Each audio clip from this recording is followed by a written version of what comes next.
नेमकं कुठे चुकतंय ते सांगतो. मन लावून शेवटपर्यंत अगदी शांत चित्ताने ऐक.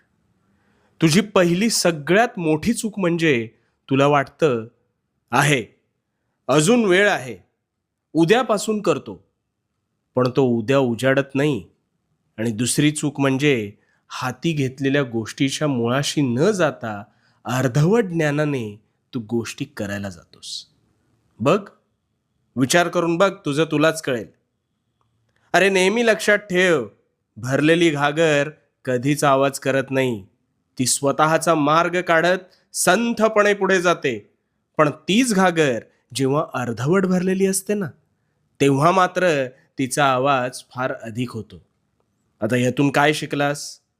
आधी पूर्ण ज्ञान मिळवण्यावर लक्ष केंद्रित करायचं. वेळ ही अशी गोष्ट आहे ना, की जी हातातून